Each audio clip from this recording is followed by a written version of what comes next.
Pessoal, estamos aqui hoje com mais um ArgosCast, o nosso podcast de negócios em saúde. Esse podcast ele nasce para ser um repositório de conteúdo. A gente sente a importância e a relevância de trazer boas conversas profundas do nosso segmento, que é a área da saúde, uma coisa tão relevante, principalmente num país de terceiro mundo, num país emergente. E hoje a gente está aqui com o doutor Adriano, professor da UFMG, PhD em hematologia, em ciências farmacêuticas. A gente está aqui também hoje com o Matheus, que é o nosso supervisor de pós-vendas. O Matheus é biomédico, mestre em biologia molecular. E a gente espera ter conversas profundas aqui e ter entendimentos de para onde esse mercado está indo e para onde que a tecnologia está nos levando para o diagnóstico, para a oncologia, enfim, para a melhoria da qualidade de vida das pessoas, né? Então, antes de mais nada, muito obrigado pelo seu tempo. Muito obrigado pela oportunidade da gente bater esse papo. Eu que agradeço o convite. Bom dia, doutor. Bom dia, Maebe. Fala bom dia, não. Os caras te vendo à noite. E aí? Qual que seria Não, então é isso mesmo. Se estiver vendo bom dia, bom dia. Bom dia. Se tiver à tarde, boa tarde. À noite, boa noite. À noite, boa madrugada, noite. boa madrugada também, né? É isso aí. Uma coisa interessante pra gente começar a dar um pontapé inicial aqui, uma coisa extremamente técnica, hein? Eu vi que você anda de bike, igual eu. Exatamente. E onde que você pedala, geralmente? Então, a gente faz enduro, né? Aham. Então, é o estilo de montanha e fazer um downhill, né? Então, Legal demais. já tem mais de 10 anos e, na verdade, a gente roda todas as áreas aqui para cima. Aqui. A gente tem essa região de Nova Lima, Rio Acima, região de Ouro Preto. Perigoso a gente trombar qualquer dia numa trilha aí, tá? Pois é. Agora, deixa eu te fazer uma pergunta legal aqui. Eu vi que você anda de elétrica, né? Então, já tem uns 2 anos eu migrei para elétrica, né? Mas já comecei como é que fala? A gente fala que não é elétrica, é aspirada, né? É porque eu ando de elétrica. Então, você já... Então, eu vi da aspirada, depois né, tem os estilos que a gente chama de HT, né? Que é as bikes rabo duro, depois full, Rastreio. a full, né? E aí nos últimos 2 anos, como a gente gosta muito de subir montanha, e o interessante é o downhill, né? Que Eu gosto da descida, por isso que eu ando de elétrica. aí eu migrei para elétrica, já tem uns 2 anos. Ó comigo. Lá eu ando com os caras que não dá pra acompanhar. Então, quem pedala comigo no mountain bike não dá pra acompanhar. Os caras são muito bons, são atletas. Sim. E aí eu comecei a ficar muito pra trás. Não conseguia ir com os caras. Aí o dia que eu conseguia fazer força pra acompanhar, parecia que eu tinha apanhado na rua. Eu ficava de ressaca.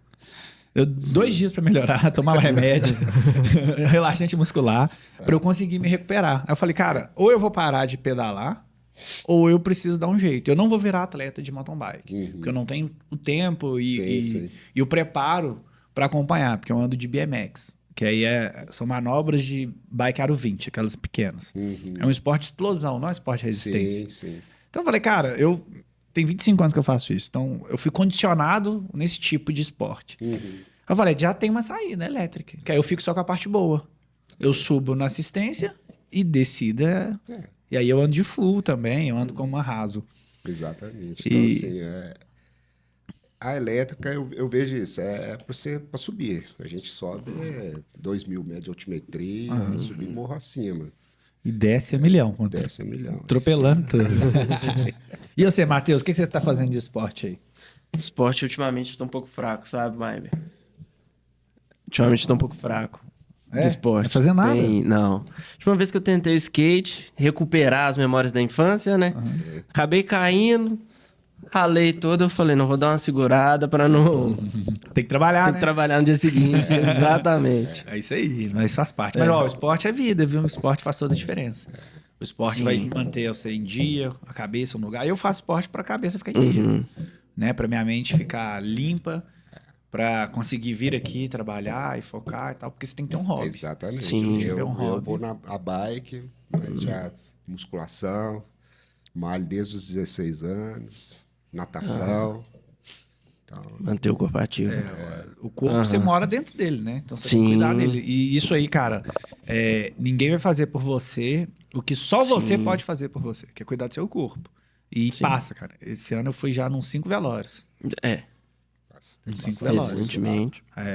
E se você não cuida, então fica aí já a primeira dica, primeiro conselho, anota Vou aí. até anotar. A gente tem aqui, ó, na nossa Fazer empresa, a gente exercício. tem programas de benefícios, a gente tem Gympass. Eu uso o Gympass aqui da empresa, inclusive, pra treinar. Então tem que fazer, cara, porque né, amanhã tá logo aí. Exatamente. Que seja meia horinha de caminhada, conversar. Aham. Colocar em movimento. Sim. Né? É isso aí, cara. É pedalar, você anda de Sense, né? Sense, isso. Eu vi lá no seu Instagram. Sense. Então, tive que dar uma pesquisada, né? Não, Pra claro. conversar com Você você. vai ver, no meu Instagram você vai ver ou coisa de ciência, ou acho que se eu juntar tudo é ciência, esporte e natureza. É Não isso. sei se você viu lá. E tá tudo Ou conectado. Ou é coisa né, da ciência, da pesquisa, do que a gente faz. E o esporte, que eu curto muito, a bike, né? E a natureza, né? Não sei se você viu a última, né? Tá pra cima aqui, Cachoeira do Viana. Eu vi lá, eu já fui lá. Lá é bacana. Nossa, lá é uma delícia. Eu gosto muito de Honório. Tem umas ali, o Poço do Tonhão, em Honório. Ali é uma delícia, uma delícia, uma delícia. Minas é muito rico, né? A gente tem... A gente tem o privilégio de ter tudo isso em volta aqui, Muito perto. muito perto. É.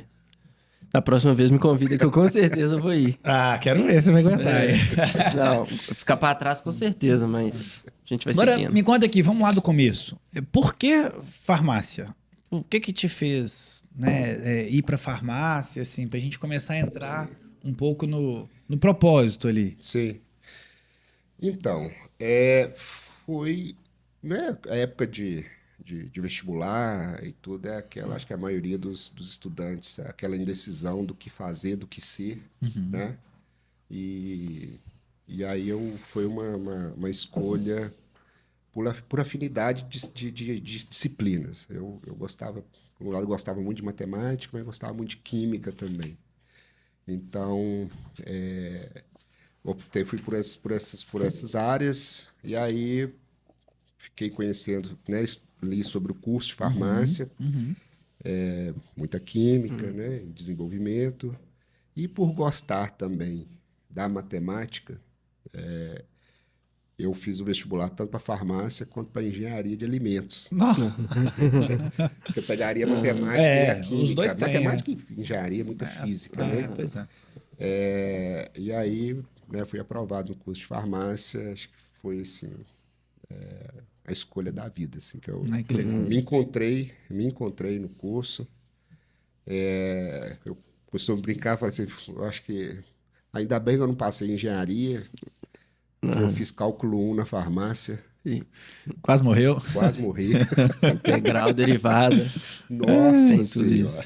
Mas aí foi isso, foi pela área e gostava muito da química, então, a parte da química orgânica e tudo. Legal. Então, Isso é privilégio, tá? Pra mim isso é privilégio. Hoje eu falo que eu sou uma pessoa muito privilegiada, porque eu trabalho com o que eu gosto. sim, sim. E eu vejo tantas pessoas infelizes com as profissões que escolheram, né? Aí chega 40, 45 anos, acha que não dá tempo de mudar, tem uma família, tem todo um por trás que impede aquela pessoa de se movimentar. Então, quem trabalha com o que gosta, Sim, dois privilégios, é morar perto e trabalhar com o que gosta. exatamente. É luxo, isso é luxo. Concordo plenamente. Isso é. Concordo plenamente. E você, Matheus, por que você foi fazer biomedicina? Conta pra gente, que eu nunca te fiz essa pergunta. Mas então, explicar. Exatamente o que o Adriano disse. A gente, quando sai de uma escola, a gente está indeciso ainda no que seguir. Então, eu já peguei uma época de Enem, no qual eu poderia fazer o Enem, com base na nota, selecionar os cursos. Eu entrei inicialmente em Química. Isso é até interessante. Eu entrei em Química, mas vi que ali não era muito minha área. Porque Química, a graduação é para formar professores na área de Química. Aí eu entendi que eu poderia agregar mais em uma outra área. Realmente, eu sempre gostei de contato com pessoas, assim. E eu já tinha tido uma experiência anterior com vendas. E aí eu falei, não, talvez a biomedicina seja o local. Desde da graduação, eu já havia pesquisado sobre o cargo de assessoria científica, sobre o suporte que a gente poderia prestar. Olha E aí só. eu já fui direcionado a fazer biomedicina, no qual engloba tanto a química, né, que era uma paixão, digamos assim, desde da época do ensino médio, como as áreas da biologia e teria contato com pessoas. Seguir por esse caminho. E hoje você encontrou o que você buscava naquele momento? Estou a caminho, estou encontrando, na verdade. Eu acho que isso é uma construção diária. Cada dia é um desafio novo para chegar ao nosso objetivo. Então, hoje, quando eu penso o meu objetivo lá no início da graduação, aqueles 4 anos de faculdade, né? É uma faculdade renomada, igual a FMG. Hoje eu sinto orgulho de onde eu cheguei e o trajeto que foi construído com base no muito esforço e muito estudo, né, professor? E é só o começo, né? E é só o começo. Acho Por que, isso acho é que diário. nenhuma profissão você finaliza. Não. Acho que a graduação, o estudo, ele te habilita a executar aquilo ali. Mas Sim. as profissões, elas são desenvolvidas, são evoluídas diariamente, né? Com as pesquisas tão profundas, igual o professor trouxe. Né? E o mais engraçado é que você assistiu a aula do professor Adriano, né? Sim. Na graduação, Na graduação? foi ele que... Ele te reprovou? Não. Graças a Deus. Nessa época eu já fazia estágio na área de hematologia, então pra mim já foi foi um pouco mais tranquilo. Ah, que legal. E professor, então aí você fez a graduação. Agora, nunca ficou claro para mim a patente, entre aspas, como é que funciona os títulos. Explica pra gente, porque hoje é muito comum a gente chegar num laboratório e normal, já é convencionado e por educação e por respeito, nós direcionamos ao profissional da saúde, seja farmacêutico, biomédico e tudo mais, a gente chama ele de doutor. Sim. Sinal de respeito, assim como a gente faz com médico, com advogado. Mas como que funciona a escala dos títulos hoje? Sim. Então, finalizando a graduação, você tem a pós-graduação, né? E a pós-graduação ela pode ser o que nós chamamos de lato sensu ou stricto sensu. Quando você faz uma especialização, um MBA, por exemplo, você está fazendo uma pós-graduação lato sensu. E o stricto sensu é o acadêmico.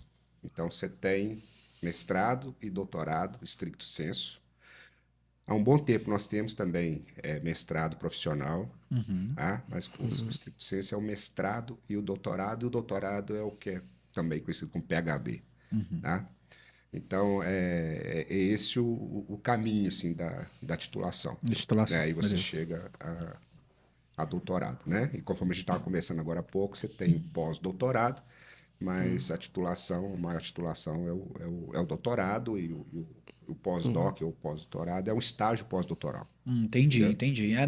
Eu pensava que era mais um título, que a pessoa tinha mais era mais um curso, É uma vamos colocar qualificação, assim. né? Mas é uma qualificação prática? É uma qualificação, pode ser prática ou teórica. Na verdade, quando você vai para um pós-doutorado, você está se capacitando cada vez mais. Mas é continuado, né? Para trazer a experiência, seja para o seu grupo de pesquisa, ou seja para a sua empresa. Então, é estudo contínuo, igual você estava falando. A gente não para de estudar. Seja lá na academia ou aqui.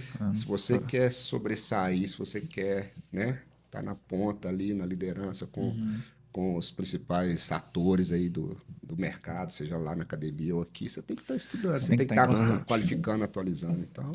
E para fazer doutorado, tem que ser... e aí eu falo em qualquer área, tá? Você tem que trazer alguma tese nova ou você faz doutorado em algo que já existe, em algo opinativo, ou sempre tem que ser alguma coisa extremamente disruptiva, inovadora? É uma dúvida que eu sempre tive. O inovador, isso sempre dá dúvida mesmo. O inovador não necessariamente quer dizer que ele tem que é o inédito. Tá? Assim, o que eu acho que fica claro é o seguinte, é um clichê, mas é literalmente a fronteira do conhecimento. Então, você, obviamente, propor abordagens novas, disruptivas, estratégicas. Pode ser inédita do ponto de vista para a área que você está propondo, ou às vezes já está descrito em outra área, mas é novo na área que você está, no setor que você está propondo. E eu, assim, ao longo desses anos de pesquisa, né, e a gente vai passando por um processo até de maturidade também, acadêmica, científica, que eu falo com os meus alunos e os nossos projetos, é o seguinte, você encontrar lacunas, Cobrir lacunas do conhecimento que falta. Não quer dizer necessariamente que é só uma coisa inédita que ninguém nunca propôs. Arroz e feijão bem feito, Bem temperadinho. Bem feito.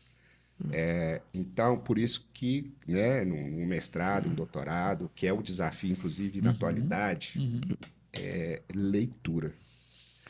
Com a leitura, você... hoje a palavra... Eu costumo brincar com os meus alunos que tem umas palavras bonitas, né? Que vai surgindo para umas roupagens novas, depois que a gente já vem com outras palavras antigas, né? Hoje se chama mineração de dados. Sim. A pesquisa. A pesquisa. Então, assim, é uma boa leitura e você encontrar lacunas dentro do que está ali, né? Lógico que você traz coisas novas, abordagens novas, inovadoras, disruptivas, enfim. Mas, às vezes, você tem uma solução que você precisa, uma lacuna da sua área aqui, Que você encontra. que você encontra e você Problema pode, pra você resolver. você pode propor uma adequação de processos e sistemas e que seja algo inovador Para aquele momento. para aquele momento. Então, a pesquisa, a ciência é achar as lacunas. Obviamente, você está atualizado na fronteira do conhecimento. Sim. Isso é leitura. Leitura, quando eu falo leitura, não é só o texto, papel, as diferentes formas. Uma leitura de coisas úteis, né? Úteis, exato. Hoje tem um exato. grande desafio, Isso. ainda mais no contexto aí da... Por isso que nasce esse podcast. Nasce esse podcast é por causa exatamente. disso então, também. a leitura útil, seja em diferentes meios, ela te propicia você estar sempre antenado e atualizado com Legal. as necessidades, seja do mercado ou da academia. E ó como é que é interessante. As pessoas tentam separar o acadêmico do negócio. Né? Mas, na verdade, está tudo conectado. A tese do nascimento de uma empresa, de um negócio, de uma solução é essa. Uma empresa ela nasce para resolver um problema. Uma cadeia de problemas ou um problema específico, uma lacuna de mercado. Daí nasce uma empresa que resolve aquele problema. Então, por exemplo, nasce uma empresa de coleta de lixo. Por quê? O lixo vai acumulando e alguém precisa resolver esse problema. Nasce uma empresa. Então, o formato de nascimento de empresas, de soluções, é o mesmo do nascimento de pesquisadores que identificam lacunas. E muitos pesquisadores hoje em dia estão criando e transformando as suas pesquisas em negócios. Sim. Né? Tá tudo ligado, o negócio. Não tem essa separação mais. A gente tem, né? Sim, eu também não vejo assim essa separação, sabe? É que é o difícil. Eu enxergo claramente que, né, são complementares. A base de negócio, de empresas, quando eu falo isso aqui, não é só em relação a custo de graduação ou de pós-graduação, surgimento de empresa, a base, sustentabilidade, tudo. A academia que está no berço ali. Né? Quando eu falo, não é só a universidade, é a escola. A escola. A educação. Porque a gente não estaria aqui agora se a gente não tivesse passado por um processo formativo. Não, sem dúvida. Entendeu? Então, assim, realmente complexo. Né? Complexo. É complexo, mas são coisas, para mim, no meu entendimento, indissociáveis. Eu te falo que na minha vida, eu já contei essa história várias vezes, assim, não me canso, porque é meu mantra, né? Eu que eu levo para minhas filhas, inclusive, é isso. O que me fez ser quem eu sou hoje, e em construção, em desenvolvimento, educação. Sim. Eu fui criado pelos meus avós. E não tem nada na vida que eu agradeço mais, foi pela decisão da minha avó em focar no meu estudo. Então, tudo lá em casa foi focado para eu estudar, para eu ter chance, para ter oportunidade que ela não teve. E eu agradeço mais a Deus ainda por ter me dado discernimento de aproveitar. Porque tem um pouco da vontade dela, tem um pouco do mérito meu, mas Deus estava ali me cercando a todo momento com um guarda-reio chamado esporte. Então eu consegui dar o foco para o que foi projetado na cabeça da minha avó para mim, porque eu estava ocupado praticando esporte. Sim. E aí com educação, exposição a um mercado, a um ambiente diferente do meu, me fez ter vontade, querência. Né? E é isso que me trouxe. Então, assim, educação, acho que quer resolver o problema de um país, de uma nação, de um bairro, de uma empresa, de uma sala de aula, educação. E aí você me faz lembrar, assim, você me faz lembrar, assim, desde a minha infância também, que às vezes, né, converso com colegas, quem não é da universidade, até umas amigas falam, não, mas você é nerd. Eu falei, não sou nerd. Não sou. Pelo contrário, nunca fui, assim, né, você tem, aquele aluno nerd que tira todas as melhores notas. Aí você me lembrou de aproveitar oportunidades. Então, eu sempre aproveitei as oportunidades. As oportunidades que eu ensino, inclusive ensino público. Sim. Estudei a minha vida toda em escola pública, municipal, estadual. Depois fui para federal. E aproveitando oportunidades. E a minha orientadora de mestrado, ela falava assim, ó, passar o cavalo arriado, você sobe nele. Tem que estar pronto. E eu sempre subi nos cavalos arriados que foram passando na vida. Então, e aí a gente volta para, vira, assim, é muito clichê também, mas educação. É educação, não tem... Ó, o clichê só é clichê porque funciona. Funciona, exatamente. Então, assim, a muito gente bacana. fica, isso é clichê, não vou falar. Não, é clichê porque funciona. Foi validado, repetido, validado. E ele funciona. E ele traz a gente até aqui, né? Sim, sim. E dentro dos negócios, a gente acredita nisso também. O Matheus, lá no pós-venda, né? A atividade que você mais executa é treinamento. Exato. Que não deixa de ser uma modalidade de educação, né? Aham. Educação de cliente, educação do time. E vai desde dúvidas mais básicas às mais complexas, né? É educação continuada, né? A gente acaba auxiliando também na formação de jovens profissionais, estagiários que estão ali entrando numa vida de laboratório e que ainda não tem tanta oportunidade. Sim. E até os que já estão com a oportunidade lá, e aí é um assunto que eu quero até trazer, não é incomum a gente encontrar pessoas já num posto de trabalho que parecem que caíram ali de paraquedas, né? Então, assim, chegam ali hoje, e aí eu não vou culpar a academia, elas chegam ali despreparadas para o mundo real, né? É uma coisa que eu sinto falta, né? Do preparo para o trabalho. Eu vejo o nosso modelo de educação sempre preparando para o acadêmico. Né? E aí pode ser uma impressão minha, né? Deturpada, por falta de conhecimento, de ignorância, de fato. Mas a gente vê algumas pessoas focadas muito na teoria. E aí, quando a gente chega na prática, lá dentro de um laboratório, por exemplo, que é o público que nós atendemos, você fala, como que esse cara tá aqui? Porque ele não sabe pipetar. Ele não sabe, às vezes, preparar um reagente, não sabe analisar um controle, que, em tese, seria básico. Né? Então, a empresa ela vem, né, e com profissionais, igual o Matheus aí, para dar esse treinamento e essa capacitação. Nós fazemos com bom gosto. Sim. Com bom gosto. Mas eu sinto falta disso. Mas aí é outra coisa que é complexa, mas não difícil de trabalhar na solução. Você tem toda a razão. O processo de formação, né? Por vezes, o aluno, ele chega mais ao final do curso, que ele toma um banho de estágio, né? Cumprir tantas horas de estágio. Sim. Alguns que são mais, né? Que corre mais atrás, às vezes, desde o início Já vai pagando. já vai por oportunidade, já vai se inserir em estágios voluntários, enfim. Iniciação científica também é uma boa. Científica, que dá um preparo, né, muito bom pro aluno, né? Tem a questão que é um pouquinho mais, assim, tudo é complexo, mas não de difícil solução. Sim. Que é a questão de matriz curricular dos cursos também, que vem mudando muito ao longo dos anos. Então, aí nós vamos falar um pouco de projeto pedagógico de curso.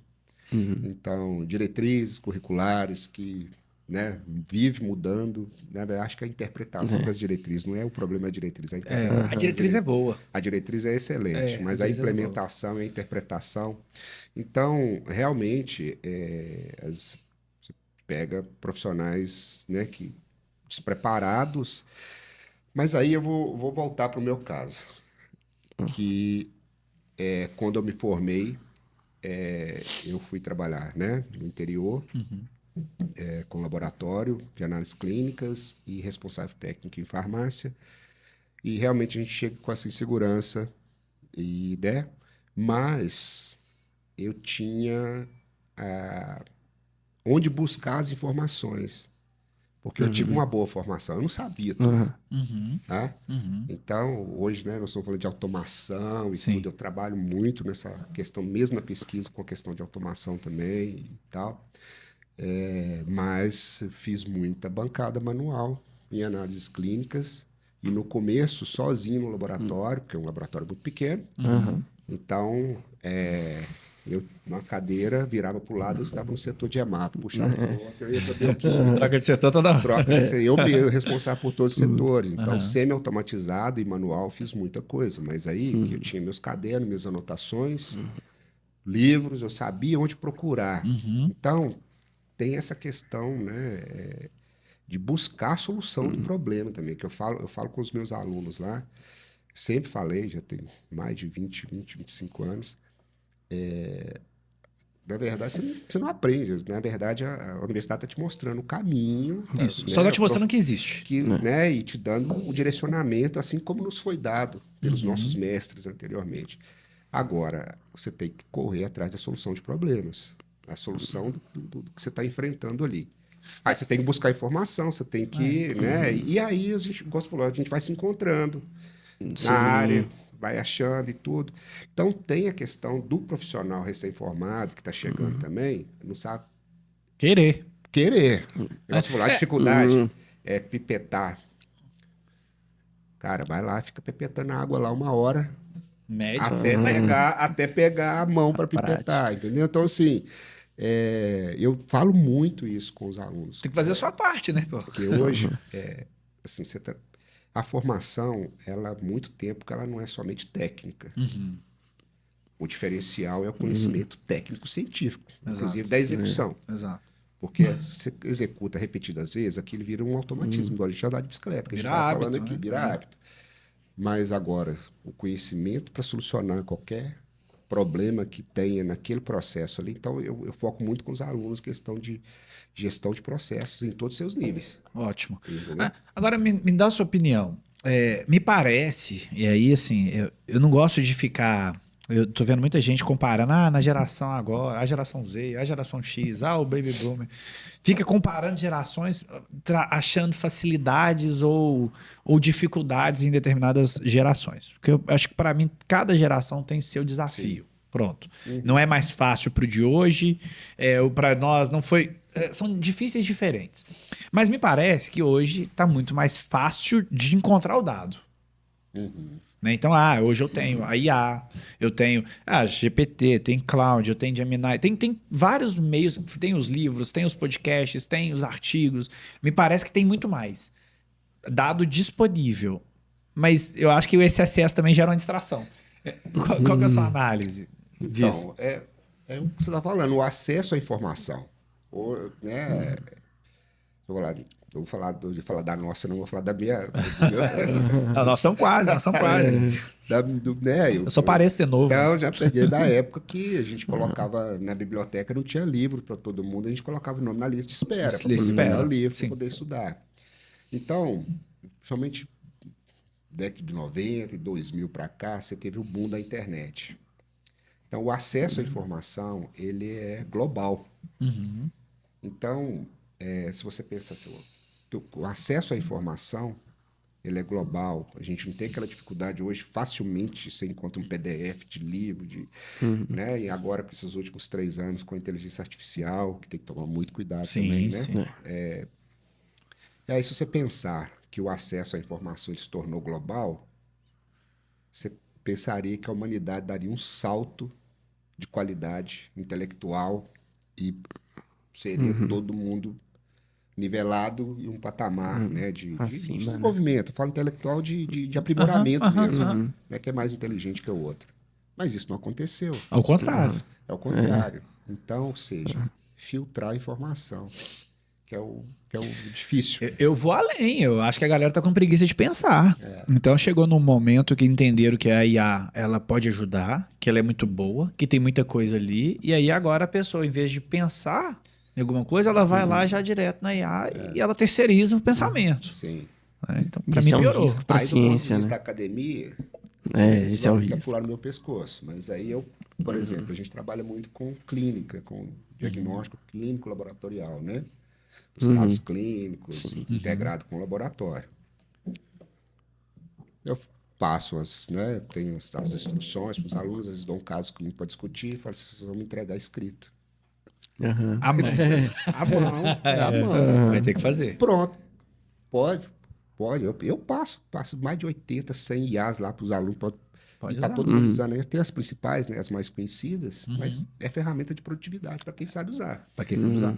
Agora, filtra, Tem que ter maturidade. resolva e me entrega escrito à mão. Aí Pronto. acabou. Mas Dentro do eu sou- contexto do ensino lá sou na super a favor. na universidade. Sou super a favor, até porque Então- as pessoas não estão sabendo escrever mais. Então, essa é a grande dificuldade.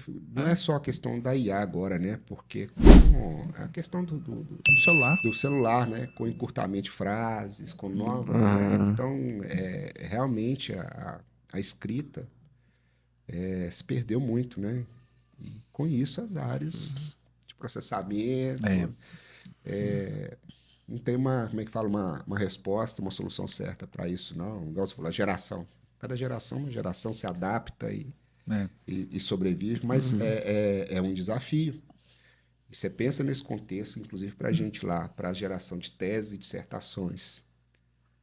Nossa. Que Tá vindo muita o coisa. pós-graduando ele tem que escrever. Aham. Entendeu? Então, assim, o desafio sempre existiu isso. Não é questão de IA agora, não. É a questão de plágio, né? Hoje, Sempre existiu. Isso sempre teve. né? Então, assim, é um desafio, é uma camada a mais de desafio que a gente tem, mas aí, assim, a grande preocupação, obviamente, a gente tem a preocupação com a formação, é geracional, mas você pode ter certeza que vai ter aqueles 10%, vai ter a sempre galera que está pegando, que está acelerando. sabendo utilizar as ferramentas, e é o que o mercado Vai pegar. Vai vai sobressair. Eu falo aqui, né? O conhecimento técnico, ele te habilita, ele te traz até aqui. Agora, como que você aplica isso, que é o que muda o profissional. Então tem gente que fala, IA vai tomar o lugar de todo mundo. Não faz nada. IA é ferramenta. Assim como o carro, antes a gente andava a pé, aí inventaram o carro. Mas aí o carro te leva mais rápido. Sim. Mas você precisa ir ainda. Então, assim, você tem que se adaptar, tem que se atualizar. Tem determinados cargos que realmente já estão se extinguindo. Sim. Assim como antes da IA, vários Sim, outros. vários. outros. O Fordismo trouxe isso. Automação de processos, né? Você precisava a questão da parte automobilística. Desde a Revolução Industrial a gente já começou esse processo. Recentemente, uma fábrica precisava de 200 pessoas para fazer um processo. Automatização de processo, quem se qualificou vai para outro setor, lógico que vai ter, né, as mudanças, Sim. com redução de quadro e tudo. E aí, voltando para a nossa área clínica, laboratorial, eu insisto muito com os alunos. Isso não é de hoje também, não. O equipamento vai me substituir. Cara, é muito além do equipamento. É Então, muito assim, além. na hematologia lá, a gente dá automação da primeira aula. Vai para o equipamento, né? A realidade já há muitos anos. Não é só bancada, pipetagem. Eu falo, ó, análises clínicas. É o que Só, sai. só na pipetagem já há muito tempo. Já foi. Não, manual, né? Que eu falo manual. Aham. Mas você entender o fundamento, o princípio e fundamento da área, e você saber operar o equipamento e saber os parâmetros do equipamento, às vezes eu falo com os alunos, nossa, a gente faz um hemograma automatizado aqui, que é aquela folhinha que eu passo um semestre dando aula de uma folha. Aham. Mas eu falei, você sabe que esse equipamento aqui, ele tem no mínimo aqui 27 parâmetros. Você sabe o que serve os parâmetros? Cada contagem ela nos diz, né? E você sabe a que relação, assim, você liberar o laboratório, você liberar aquele laudo que vai chegar na mão de um colega médico para uma tomada de decisão. Posso falar no contexto da hematologia. Sim. Que se não for um hematologista, por vezes, pode ter dificuldade, por mais que seja simples, quem trabalha na área. Sim. Então, é muita responsabilidade, por mais que quem esteja no laboratório, só um hemograma, só uma urina rotina. Nunca é só, né? A tomada de decisão, ela depende da conformidade do laudo que você está liberando. Aí vem toda essa bagagem de conhecimento, não só de automação, do princípio do fundamento. Então, eu insisto muito isso lá Né? Durante a graduação, a gente, Sim. né, com aquele turbilhão de disciplina, eu já passei, todos nós passamos por isso. É difícil assim, você pegar tudo naquele contexto. Não, sem né? dúvida, sem dúvida. E sabia que, do ponto de vista de equipamentos, a hematologia ele é uma das especialidades que menos evoluíram ao longo dos anos? Você pega um equipamento da década de 90, um Celgene Robi, por exemplo, ele é o mesmo princípio de citometria de fluxo. Não mudou o método. Então, lógico, o equipamento evoluiu. Aí tem mais parâmetros. Tem equipamento que tem 100 parâmetros. Tem equipamentos que faz não sei o quê, que te dá o gráfico, que te dá o desenho, que te dá a plotagem 3D da célula. Tal. Mas quando você vai olhar lá, ela mede por citometria de fluxo e por impedância. Não inventaram nada mais. São as mesmas. Final da década de 60, né? Início da década de 60. Princípio Coulter. Ué. A primeira aula, uma das primeiras aulas que a gente fala. Você tem, né? Obviamente, você tem evolução, incorporação, marcação, né? Com substâncias que marcam córon DNA, enfim, fluorescência. Mas o princípio básico isso. é esse mesmo. Mas uma coisa que a gente não pode esquecer, né, é que atrás daquele resultado tem que ter um senso crítico do profissional formado. Isso é muito importante, porque a máquina automatiza e facilita, então você consegue produzir em alta escala. Mas se você não tem o senso crítico de identificar um erro logo no início do primeiro resultado, imagina o impacto que você vai ter na vida de não um paciente, mas de vários pacientes, até com que aquele erro seja detectado. É porque você muda a conduta terapêutica, né? 100%. Com base no terapêutica resultado. do paciente. Então, e já vi isso acontecer na prática. E antes da gente evoluir, você fez o seu pós-doutorado em Michigan, né? Isso. Ou foi o doutorado? Não, pós-doutorado. Como é que foi a sua experiência? Foi uma experiência fantástica, né? Primeiro é sair da sua zona de conforto, né? E oportunidade, né? De conhecer um outro país, e, inclusive a cultura diferente e tal. Mas foi uma experiência muito boa. Tive a oportunidade de trabalhar né? Eu fiquei num departamento de farmacologia e toxicologia. E a experiência de trabalhar com resistência à terapia do câncer, né? Que é a minha linha de pesquisa. Então, foi uma experiência muito boa. Foi num momento turbulento, que era da pandemia. Foi durante. Foi durante a pandemia, não tem muito tempo, né? Mas, e inclusive, assim, porque, né, a pandemia eu coordenei a rede da UFMG de diagnóstico molecular da Covid. E, na verdade, meu pós-doutorado tinha sido aprovado em 2019. E aí, no final de 2019, aí veio a pandemia em 2020. E aí nós montamos a rede de diagnóstico. E aí a reitoria me solicitou a coordenação, até um pouco dessa experiência com o laboratório clínico e a questão de diagnóstico. Nosso departamento é um departamento de diagnóstico, né? E aí nós formamos a rede de diagnóstico e atendimento da Covid. E aí, no meio, veio a minha liberação para ir para os Estados Unidos. Aí eu fui para lá, fiz meu pós-doutorado, uma experiência fantástica na área de resistência, né? A terapia do câncer, fiquei coordenando algumas coisas de lá. Não para nunca. Não tem como parar, né? E o inverno rigoroso, vou lá para passar o inverno. Nossa, Desafiador. lá dói, tá? Menos 25 graus. Não, Cheguei a pegar. Dói o osso. A gente não conhece frio aqui, não. Não A gente não sabe o que é frio. Mas foi uma experiência muito boa, né? Além da execução da pesquisa em si, esse que é assim, é a conexão, os contatos. Sem Então, dúvida. você amplia a rede, né? Então, mantém contato até hoje com o pessoal lá. Já estive lá 2 vezes.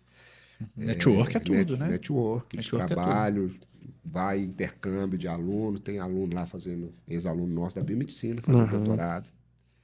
Interessante. Então, é uma experiência que valeu muito a pena. Agora, do E ponto de trouxe, né, obviamente, claro, trouxe essa experiência para o laboratório, para o grupo de pesquisa. porque você traz as melhores práticas, você aprendeu muita coisa lá que vem aplicando aqui, né? Agora, do ponto de vista de estrutura, você percebeu, é diferente a estrutura que você tem para pesquisar lá da estrutura que a gente tem aqui? Eu ia comentar isso. Não, assim, em termos de infraestrutura, a gente não perde em nada. Eu falo pela minha experiência, o que eu tive tanto lá nos Estados Unidos e semestre passado, ano passado, eu tive a oportunidade de ir para a França também, para a Universidade de Bordeaux. Fiquei lá um tempinho. Assim, infraestrutura de pesquisa, eu considero que hoje a gente está Equiparado. Bem servido. equiparado. Não é assim, só para puxar, como é que fala? A sardinha, A sardinha né? do nosso lado, não. É porque é realmente, infraestrutura, a gente está equiparado, a gente não perde em nada. E, assim, tem alguns pontos que a questão que volta, que é investimento. Estava comentando isso ontem com um colega, assim. A gente tem vários projetos, a gente tem coisas de excelência rodando, obviamente tem muita coisa. Em certas áreas, a questão é continuidade do investimento. Descobre. É continuidade. Eu vou te dar um exemplo prático. Nós trabalhamos, né, com essa questão de desenvolvimento de fármaco, no meu caso, para oncologia. Eu recentemente recebi uma carta patente que foi solicitada em 2016. Nossa, A patente demora a sair mesmo. quase 10 anos. Mas investimento, eu não consegui avançar no TLR, no nível de maturidade do produto, do potencial produto, por falta de investimento. Então, o nosso desafio é continuidade no financiamento da pesquisa. Agora eu vou te fazer Não é só infraestrutura. E outra coisa, só para finalizar aqui essa fala, dinâmica de trabalho, que é o que me impressionou lá também. Como assim? A fluidez do trabalho, a logística. Eu vou te dar né, assim, amanhã nós temos reunião 9 horas. 9 horas estava todo mundo lá. O técnico do laboratório, a professora John pediu para te apresentar isso. Tá? E assim, o fluxo de trabalho... Perfeito. Assim, não vou falar que é perfeito, mas assim, Funciona. a dinâmica de trabalho, Sim, então não sim. é questão de equipamento, assim, sabe? Eu acho que é o fluxo, a Cultura. logística. Para mim, isso é cultura. Os caras trabalham pra caramba, Cultura, né? é compromisso. Então, era compromisso, assim, de fluidez. E outra coisa que é um desafio nosso, compras. A logística. Então, isso foi uma experiência prática que eu tive lá também, que é, por exemplo, a questão de licitação. Os processos, né? Os entraves, enfim, e vocês sabem melhor do que eu.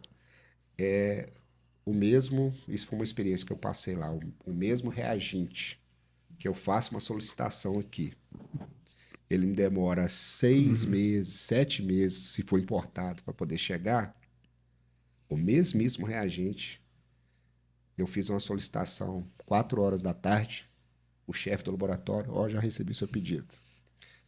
No outro dia, 10 horas da manhã, estava na minha mão. Tava na mão. Porque já tem uma central de logística, Disponibilidade da empresa, contrato, às vezes, né, então a cadeia de fornecimento, né, eu falo assim, não existe perfeição em todo lugar, claro. Mas assim, o fluxo, o que mais me impressionou foi a questão do fluxo mesmo, da logística, de entregas, de trabalho, agora é infraestrutura, equipamento, expertise.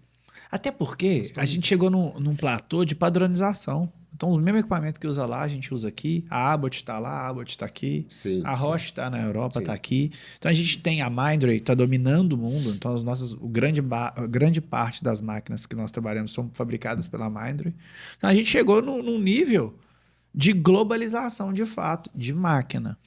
Mas o que muda é esse fluxo. As minhas experiências nos Estados Unidos, a impressão que eu tenho é que tudo lá é feito para funcionar. E eles realmente olham o processo, aparam as arestas para funcionar. E aí, a minha visão, infelizmente, às vezes aqui no Brasil, que tem coisa que é feita para não funcionar. É uma impressão.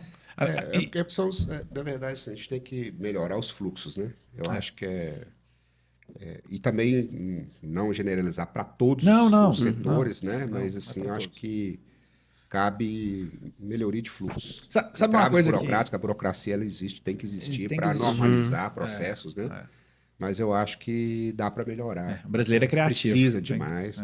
Dá para melhorar. Tem uma coisa que eu convido as pessoas a fazerem, e a gente, o brasileiro, né, a gente tem síndrome do vira-lata, né, aqui. Então, a gente sempre acha que o melhor tá lá fora. Sempre. Então, lá fora funciona, lá fora é isso, o lá fora é inteligente, lá fora... O povo não sabe sim, mas a o maioria tanto que o americano... Eu não posso falar que o americano é burro, né, que eles vão me prender aqui. Mas o nível médio de intelecto é muito diferente. O brasileiro é muito criativo. A gente dá jeito para tudo. Né? A gente precisa ter coleira também, né? Porque senão vai até demais. Mas eu vejo que essa síndrome do vira-lata, ela faz a gente perder a noção da qualidade do que a gente gera. Então, um convite que eu faço para o pessoal fazer aqui entra no site do Ministério da Educação, no Ministério da Saúde, leia as coisas que tem lá, os fluxos que são feitos, o sistema de compras governamentais federal, o que tá, os procedimentos, os POPs, os modelos. Cara, é um material fantástico, Sim. de verdade. E eu tenho certeza que, sei lá, são 95% das pessoas fazendo a coisa para funcionar. Tem 5% que vem aqui e detona. Mas é tudo feito para fazer. A nossa teoria, a nossa fundação, está tudo pronto para funcionar. Né? E aí vem um outro ali e E fala... parte do nosso processo, inclusive, são exemplos, né? Exemplos no mundo. Você pegar o SUS, pro projeto SUS. Não, é perfeito o SUS. Né? São realmente a implementação, né? A logística, o dia a dia. Eu acho que ferramentas de gestão para melhorar os processos. Eu acho que isso... Não, o SUS é fantástico. Eu acho que não tem nada, nenhum sistema de saúde no mundo, eu posso estar errado, que tem o que o SUS tem. O SUS tem um defeito, que eu ouso a falar. Ele só tem um defeito. Ele não consegue atender todo mundo. Só isso.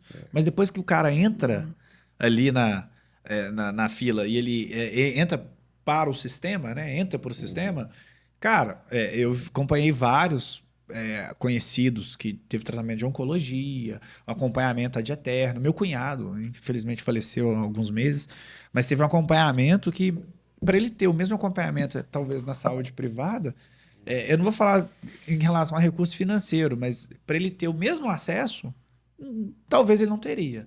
Porque o SUS é extremamente qualificado. Sim. Os médicos são extremamente qualificados. As práticas. O hospital, às vezes, não tem a melhor estrutura. Tecnologias. Né? Mas são as mesmas, na verdade. Né? As tecnologias de ponta. Então, assim, a gente, né, também na pesquisa, trabalha muito focado no SUS também. Sim, eu acho que o sistema é fantástico, sabe? Agora, o que acontece lá que você acha que... Aí eu vou falar nos países do primeiro mundo. Vamos pegar a Europa, pega a França, pega os Estados Unidos. O que você acha que eles fazem lá que é impossível da gente trazer para cá? Replicar aqui, sabe? De boas práticas. Na verdade, assim, eu não acho que seja impossível. Eu vou voltar para a questão, novamente, do investimento. Tá. É porque você investir em boas práticas tem um custo. Tem. Sim.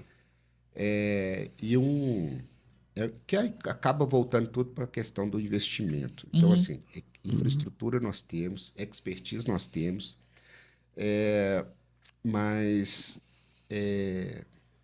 então o custo do processo de instalar boas práticas e a questão do escalabilidade. Entendi. Você escalar. Então, assim, a gente gera muito conhecimento, a gente gera muito dado em potencial, muito potencial produto, mas entra no que já é conhecido também, Vale da Morte, que é escalar produtos, processos e produtos. Novamente, questão de custo, não é questão de ter expertise em infraestrutura. Não falta conhecimento. Não falta conhecimento. Então, aí eu posso falar pelo que eu trabalho, enfim, né? Eu posso falar pelos outros. Mas da minha visão, igual, por exemplo, a gente chega com muita... Como eu trabalho com essa parte de desenvolvimento oncológico, a gente chega muito, assim, com a maioria das nossas propostas, dos nossos potenciais produtos, fármacos ou potenciais biomarcadores, até o TLR3. Nível de maturidade tecnológica ali, 3. Você esforça um pouco ali, um 4. E aí a gente acaba, às vezes, morrendo ali. Entendi. Porque você não tem o investimento para poder escalar aquilo, para gerar prova de conceito mais robusta e avançar. E aí, por outro lado, a empresa da área de desenvolvimento, aí eu vou falar do setor farmacêutico, ela, na verdade, para você mostrar um interesse, aí ela quer um nível de um TLR mais alto. Aí a gente fica naquela, a empresa de um lado tem um interesse, Aham. porque é investimento de alto risco a fundo perdido. É alto risco e alto Fundo valor. perdido, É. a fundo perdido. Então, medicamento, molécula, 1 milhão para, às vezes, salvar uma. Aham. Então, voltando à sua colocação, volta para o A estrutura do investimento. estrutura do investimento para a gente poder ter escala. Entendi. A gente tem, nos últimos 20 anos, a gente tem excelentes ações, a universidade está avançando muito, por exemplo, com o nosso via escritório de inovação, o contato com as empresas, inclusive recentemente tive reunião, aproximando, né, o setor produtivo da universidade. Então, assim, você pegar a UFMG, é uma das que mais, se eu não me engano, a maior que deposita patente na América Latina, e tem uma taxa de transferência de tecnologia considerável, e inclusive isso gera royalties para a universidade. Sim, sim. Mas Agora, está pequeno, assim, precisa de evoluir mais com essa questão da escalabilidade do investimento, entendeu? eu vi uma. Eu vou chegar numa pergunta, mas vou te dar um contexto, né? Porque eu tenho uma tese para isso. Por que não tem o investimento? Por que não dá sequência, né? Não é que não é fazer teoria da conspiração, mas eu acredito que muito da indústria é que não é interessante a gente ter algumas resoluções. Eu posso estar completamente enganado. Mas olha um podcast que eu estava ouvindo esses dias. Aí, é o que você falou da inovação de um setor que a gente vai lá e vê e traz para o nosso setor. Olha o que o cara falou do carro de Fórmula 1. Eles pegaram um Sandero e fizeram encher o tanque de um Sandero, que usa mais ou menos o mesmo tanto de litros de um Fórmula 1. E o Sandero deu 50 voltas, próximo de 50 voltas lá no circuito. O Sandero ele tem, sei lá, 70 cavalos, 80 cavalos. Considera que tenha 100 cavalos de potência. E ele é um carro 1000. Então ele conseguiu dar 50 voltas, sei lá. E aí o Fórmula 1 usa o mesmo tanto de gasolina de Fórmula 1 e tal. Não vou entrar nas especificidades aqui, mas um Fórmula 1 tem 1000 cavalos. O carro de Fórmula 1 tem 1000 cavalos. Agora ele é híbrido, ele não abastece, então combinado ele gera 1000 cavalos de potência. E ele sobra gasolina. Ele dá as mesmas 50 voltas lá e tal, e ele sobra gasolina. Então um carro 1000, hoje que está no mercado, ele gasta a mesma gasolina do que um Fórmula 1 gastaria na corrida inteira. E aí a pergunta é que, não estamos falando de tecnologia, de investimento, não, mas você acha mesmo que a indústria automobilística não teria tecnologia para fazer nossos carros serem muito mais eficientes hoje, igual os Fórmula 1 são? O carro de 1000 cavalos gasta a mesma coisa que um Sandero de 100, 70, 80 cavalos. Então vira...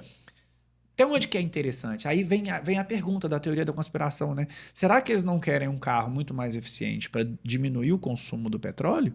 Diminuir o faturamento? O dinheiro que circula na compra de combustíveis? E aí, em outro lado, vem, mas tem que ser sustentável, tem que emitir menos poluentes. Mas qual indústria está comandando mais? E aí eu venho para a farmácia. Até onde é interesse da farmácia, da indústria pesada mesmo, o desenvolvimento de fármacos que curam as coisas e minam um faturamento? Eu não sei. Né? São perguntas que eu me faço, de verdade. Porque não falta dinheiro. Isso eu te afirmo. Sim. Dinheiro não falta. Agora, como que eles querem resolver?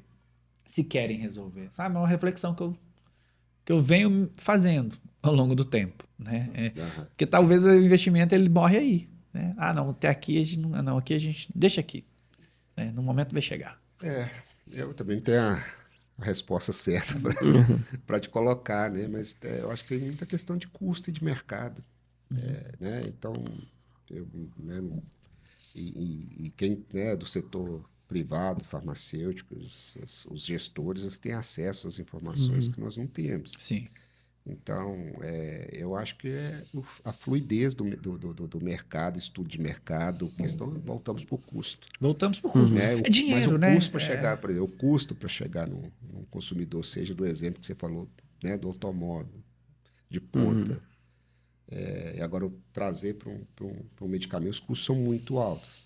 E aí tem a questão, né, do investimento do setor, bilhões, aí o setor tem que recuperar aqueles bilhões de investimento, Sim, sim. né? Ainda tem as fases de pesquisa clínica. Então, assim, é difícil, né?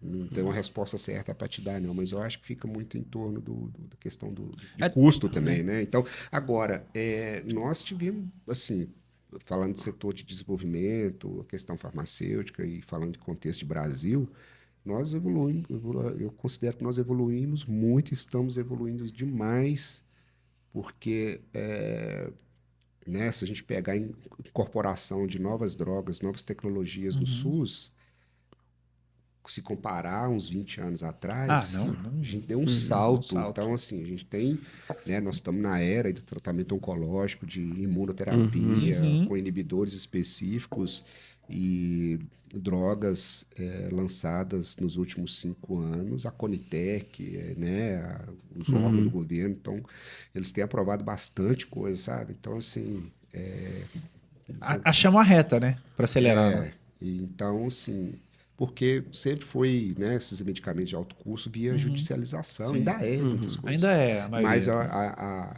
eu acho que a gente teve um avanço muito grande na aceleração de processos de incorporação de novas drogas, mesmo de alto custo, sabe? Sim, Então, sim. e agora, a questão de desenvolvimento, né, aí vai ter informações que a gente não tem. Não tem acesso. Então, assim, o mercado farmacêutico, ele está antenado, né? Os caras já têm previsão de qual molécula que vai cair a patente daqui a 5 anos, 10 Sim, anos. dizer O partido mercado, o mercado Expertise. daquilo, o faturamento que aquilo proporciona. Então, isso já é tudo mapeado, inclusive com as informações que a gente, né? Falando do contexto de academia, a gente não tem. Vai ter. Não vai ter, né? Agora, por outro lado, as empresas, elas têm o setor de pesquisa e desenvolvimento também, né? A gente, igual a gente fica tentando atrair a empresa para trabalhar com as nossas moléculas, com desenvolvimento, enfim, se realmente você tiver uma coisa muito boa, se você conseguir avançar no nível no TLR, vai despertar o interesse de alguma empresa, enfim. Mas a própria empresa, ela tem o setor de P&D. Ela tem um P&D dela. Que às vezes, né, que na verdade quem está lá são os egressos que a gente Sim, forma. sim, né? exatamente. E o nosso papel é esse. Tem gente boa lá. O papel da universidade é formação. Então, e aí, trabalho com desenvolvimento. Você tem uma molécula, né, ativa, quando saiu uma que ela está naquele processo ali de... Hoje já encurtou um pouco, mas 20 anos para você lançar um novo medicamento, isso já está reduzindo. Mas ao mesmo Demora isso tempo, tudo? 20 anos para liberar um medicamento? Não, que sejam 10. molécula ativa com teste in vitro, com potencial medicamento, eu tenho umas 50 ou 100 lá. Agora, para chegar no Consumidor final, né? no injetável, é ter pré-clínico, em vivo, modelo animal, primata. Se você chegar no ensaio clínico, aí vai 15, 20 anos. Então Com essas novas metodologias de desenvolvimento, tem reduzido esse tempo, né? Mas, assim, você pensar hoje a dipirona que você toma, que a gente compra em qualquer esquina, o racional de desenvolvimento farmacêutico é 15 a 20 anos. Então, as medicações que a gente está usando hoje, que está chegando hoje, as novas, a gente está Já falando tá disso há 20 anos atrás. No mínimo. Olha só. Metodologia de vacinação, novas vacinas, novos métodos. Aquilo saiu da academia há 20, 25 anos, que já estava sendo pesquisado. É por aí. Então, assim... Então, assim, para você ver, a gente está atrasado ainda, né? Porque hoje a gente está estudando os 20 anos, que sejam 10, reduziu pela metade, vamos supor. A gente está estudando a medicação daqui 10 anos, né? Mas são as etapas de desenvolvimento, entendeu? Então, por exemplo, eu tenho... Minha aluna defendeu o mestrado ontem. No meu primeiro dia de férias. Mas, então, assim... As moléculas que ela testou, né, com os colegas da química farmacêutica que sintetizaram, da série que a gente testou lá, uma atividade excelente para um tipo de leucemia que a gente estuda, que é a leucemia linfocítica crônica. Assim, da ordem da concentração baixíssima, muito potente. Mas aquilo foi in vitro. Vai ver, né? Agora, eu não posso, né? Já de cara, se eu pegar eu como pesquisador farmacêutico, né? E na área de hemato, oncohematologia. Não, vamos fazer uma formulação e já E vão testar no testar. corpo. Não, Não tem que ter o pode. aí eu vou para toxicidade pré-clínica, toxicidade aguda, eu vou para o modelo em pré-clínico em vivo. Então, até ter uma segurança, mostrar que segurança e eficácia daquilo para chegar no ensaio clínico com o paciente. E 15 anos. E precisa disso, da sua opinião, precisa desse processo todo mesmo? Precisa. E tudo Isso isso aí. tendo que ser aprovado no comitê de ética, Comitê de ética, né? Pesar riscos e benefícios. Ensaios clínicos, depois você vai, né? E depois tem a regulação da Anvisa.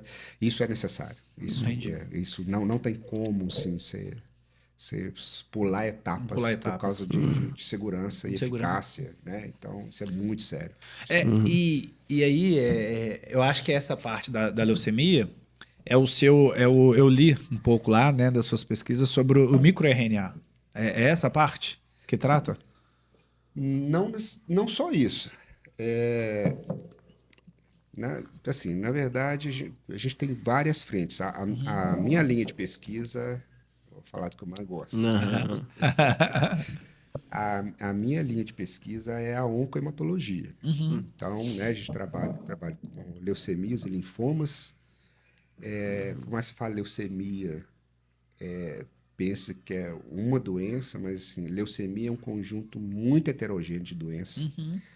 Se pegar leucemias e linfomas, hoje nós estamos falando de aproximadamente 100 doenças.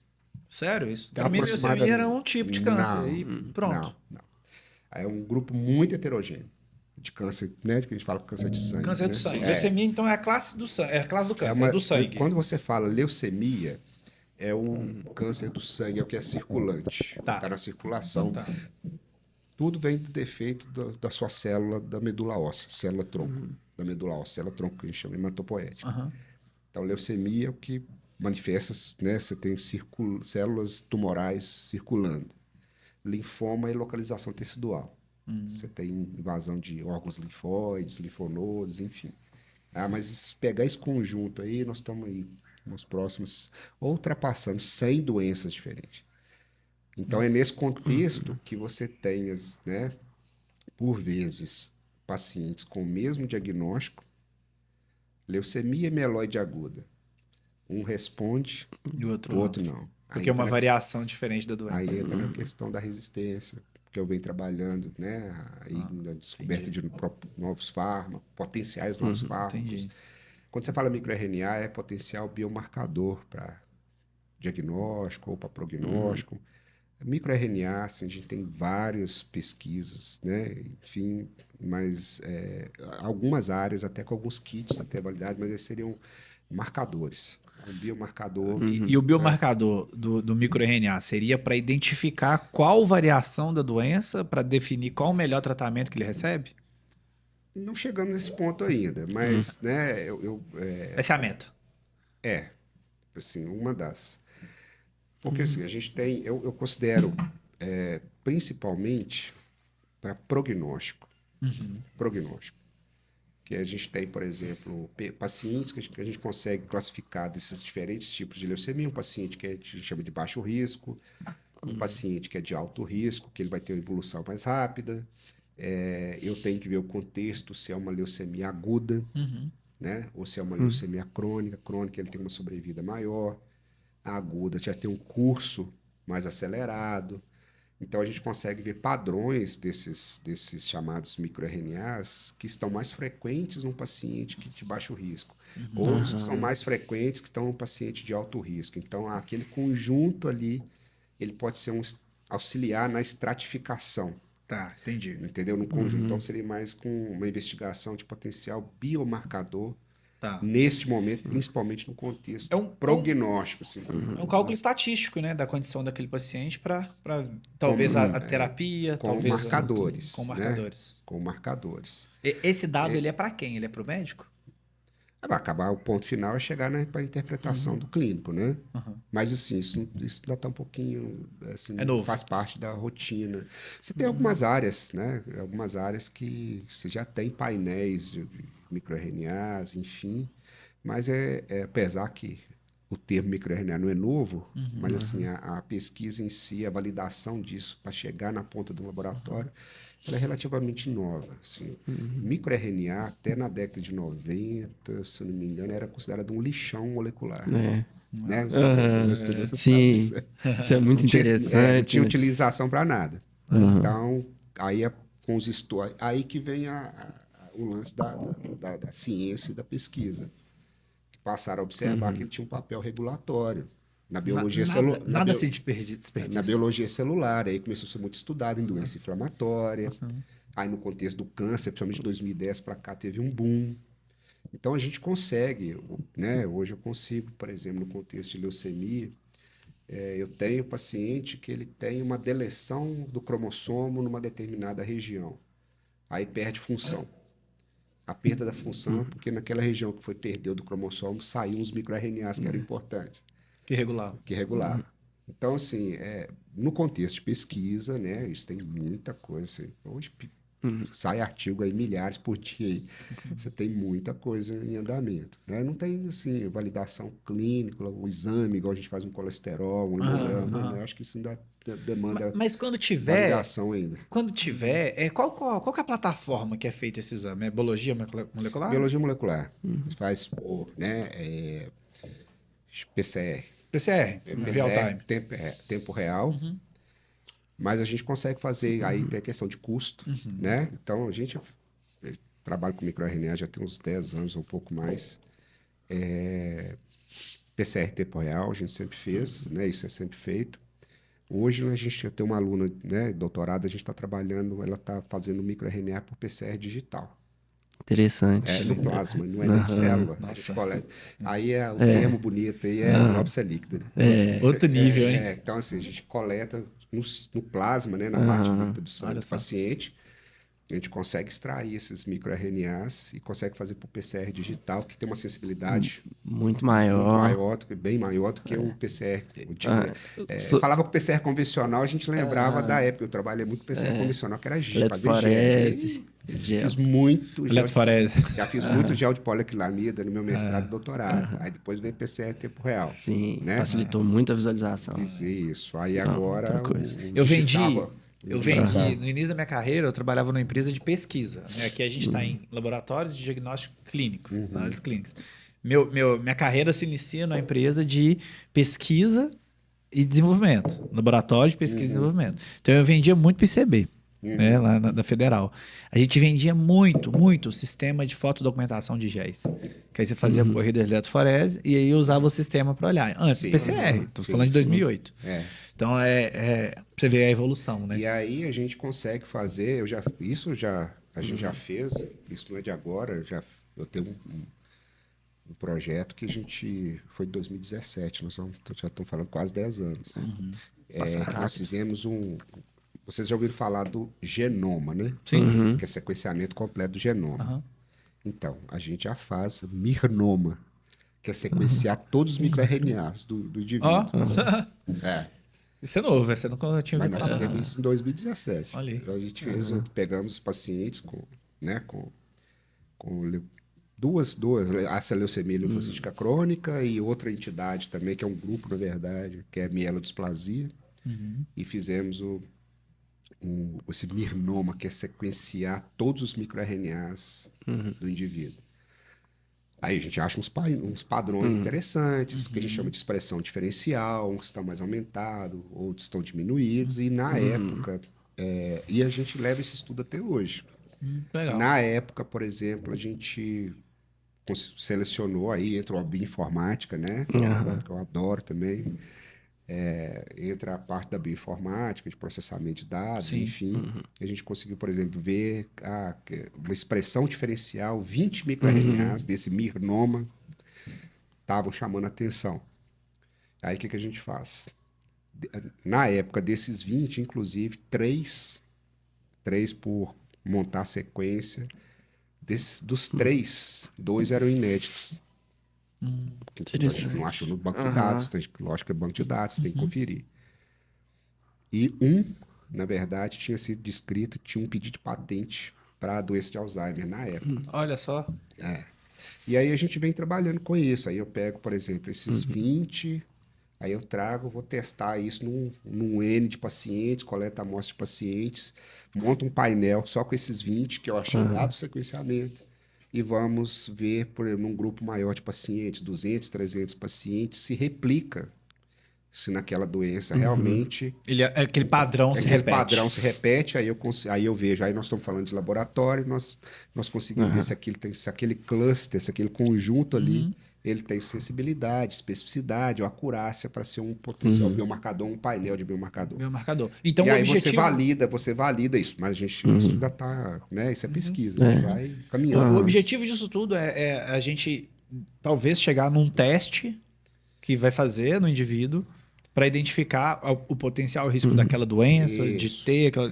É isso. Esses 20 microRNAs aqui, eles são característicos, eles estão elevados no paciente que tem uma doença mais agressiva. Toda vez que aparecer 20 RNA desse jeito, ele pode Isso. ter Alzheimer, por exemplo. Né? Eu tô dando um exemplo Sim, bem simplista. geral, Porque tem né? gente aqui que vai nos assistir que... Porque assim, eu que sempre não trabalho vai- assim, a questão a ciência é isso, né? Ela não tem resposta imediata. E nem exata. Cautela. Às vezes, né, sempre quando eu converso, o pessoal fica doido para não poder falar. É isso. Achei. Sim. Não, quando a gente valida, não, tá validado, beleza, né? Então, assim, inclusive na época da pandemia, eu tive muito isso, né? Aí veio entrevista, conversa e tudo. Aí saía uma coisa lá na Rússia, de um in vitro, o pessoal, professor, pode usar isso para Covid? Eu falei, Não, calma. Calma, posso, gente. Porque se eu valido uma coisa dessa, eu falo, Você que falou. o FMG tá falando, que, né? Eu tô falando, né? Eu sou Sim. o FMG. E não é assim. E tem a credibilidade da universidade, a palavra que você fala. Eu falei, não posso afirmar, né? Então tem que ter mais estudos. Então, o negócio é assim, tem que ter mais estudos. Tem que ter mais estudos. Agora, a gente tem muitas coisas promissoras que realmente com boa acessibilidade, especificidade. O meu sonho é gerar um kit aí de marcador laboratorial, né? E esses, na verdade, você tocou no microRNA, mas a gente faz muito mais coisas aí. Mas o próprio microRNA, além de ser um potencial biomarcador, ele pode ser um alvo terapêutico. Sim. Entendeu? Vai Então, assim, conseguir medir, né? Nos Estados Unidos eu tive a oportunidade, inclusive, de trabalhar, né? Eu sou da área de oncohemato, mas tive a oportunidade de trabalhar, inclusive, com melanoma. E no laboratório que eu fiquei, a gente já tinha essa questão da resistência. E não é só lá, você tem dados da literatura. Por exemplo, você tem conjunto desses microRNAs que ele potencializa, são o que a gente chama de sensibilizador, ele potencializa a ação de determinado medicamento quimioterápico. Que legal. Tem outro conjunto que ele diminui, ele leva a resistência. Se ele está elevado, ele leva a resistência, mesmo o paciente recebendo aquela quimioterapia Aí indicada. você age na pra aquilo. regulação do microRNA também. Entendi. Nós já chegamos ao ponto, aí é bem pesquisa mesmo, tá? Nós já chegamos a mostrar, assim, o artigo não saiu ainda, foi uma tese que até eu orientei, já chegamos, assim, achar um microRNA do conjunto, achar um que estava super expresso, bem elevado, e ver os marcadores das células, o que estava acontecendo. Aí o que a gente fez? A aluna, né? O que foi feito no projeto? A gente inibiu esse microRNA Isolou na ele. célula. Inibiu ele na célula e viu que o mecanismo mudou toda a célula. Então a gente provou que era aquele microRNA que estava relacionado à patogênese da doença que a gente estava estudando. E a aluna chegou na proteína que é regulada. Nossa, que legal. Então, assim, a gente chega nesse nível. Né? E aí nós estamos falando de Anos, 6 assim. anos para frente. Não é só uma tese que vai... Né? Nossa, super interessante. Então, assim, a parte do microRNA tem muita coisa, é promissora, né? Isso já tem base consolidada na literatura em relação ao papel desses microRNAs. Tem alguns painéis propostos, não só a questão da oncohematologia, mas você pegar, a gente até no Instagram roda... já vi algumas como é que fala? Os estágios. Alguns estágios assim, de painéis para, por exemplo, câncer de tireoide. Tem uma startup de São Paulo, Aham. se eu não me engano, que é um exemplo de sucesso lá. que Não sei legal. se foi da USP, agora eu não me lembro se foi USP ou Unicamp. Eu estava, uns anos atrás, na palestra do cara que fundou a startup, e ele propondo a. Eu não sei se agora foi. Tem esse de tireoide e tem uma relacionada a tumor cerebral também. E Interessante. que já estão sendo utilizados, pelo menos a nível de São Paulo. O pessoal já tem utilizado isso para direcionar, para poder. Então, assim. O eixo lá acontece tudo primeiro, né? Em São Paulo, geralmente. Então, assim, é bem promissor. É Legal. bem promissor, Legal. tanto na área de terapia quanto na área de biomarcador. De diagnóstico. Agora, me explica aqui uma coisa que eu tenho visto, e aí eu sei que isso vai demorar muito ainda e tal, mas como é que funciona as células CAR-T? Então, é uma engenharia, né? Uma engenharia genética com a célula. Então, consiste você retirar as células, né, do paciente, os chamados linfócitos. Então, separar esses linfócitos, são os chamados linfócitos T.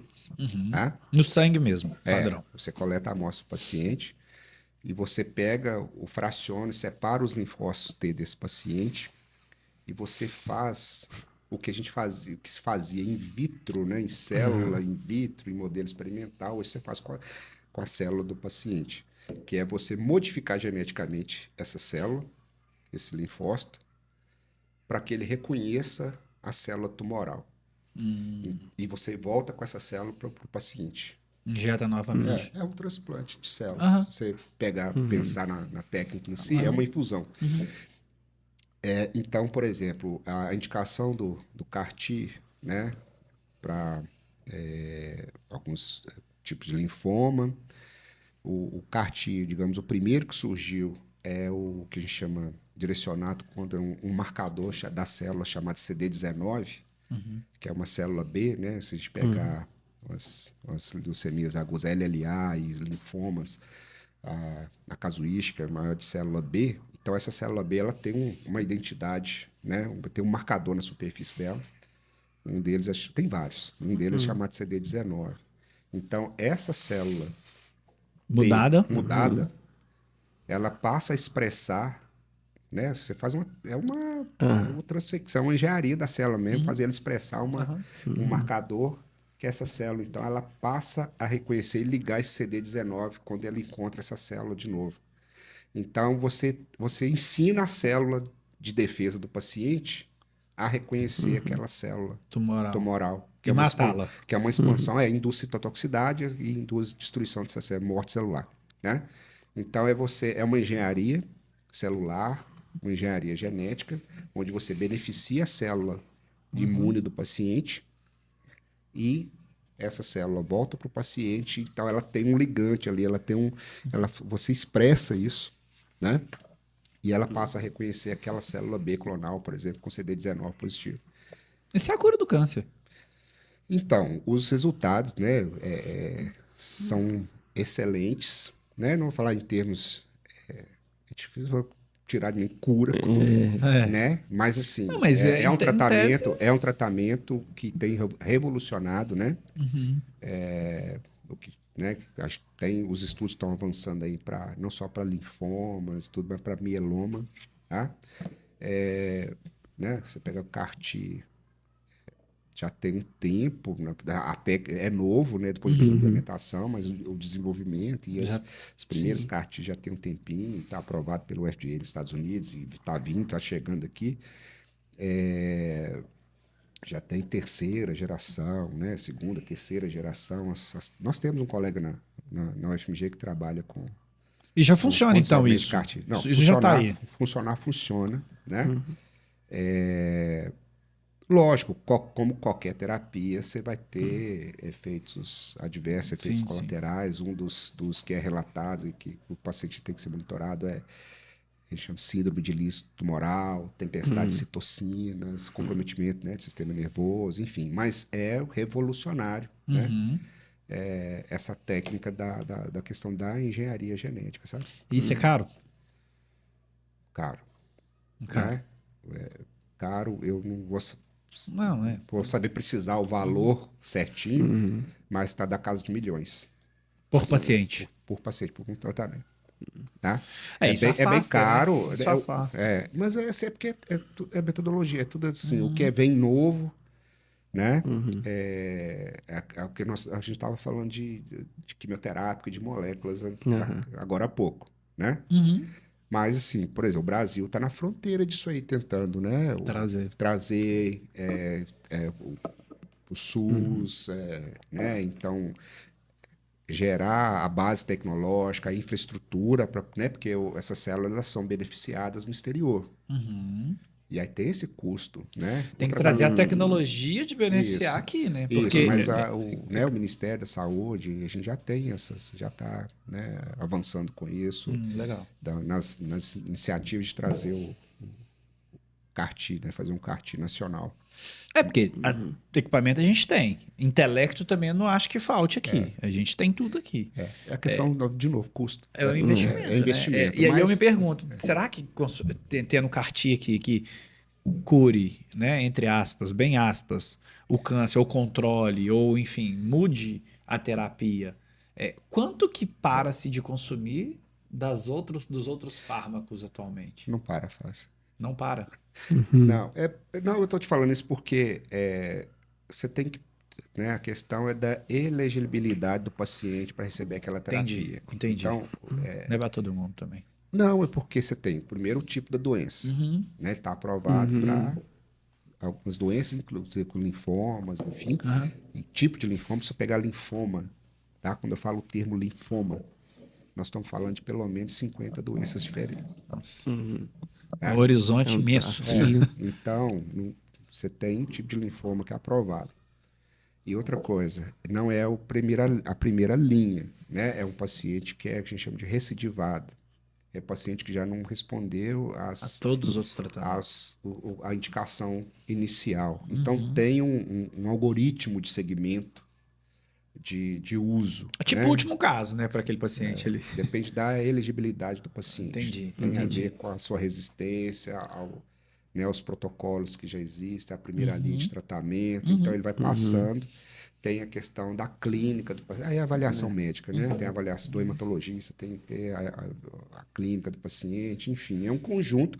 É mais um dentro do arsenal, né? Para lutar contra isso, né? das terapias, que são as terapias inovadoras. Bem legal. Muito bacana. Agora, trazendo assim para o nosso pro mundo real, né? O mundo de hoje, né? Porque o povo está adoecendo hoje. A gente tem, óbvio, né? A gente tem que plantar para colher lá no futuro, enfim.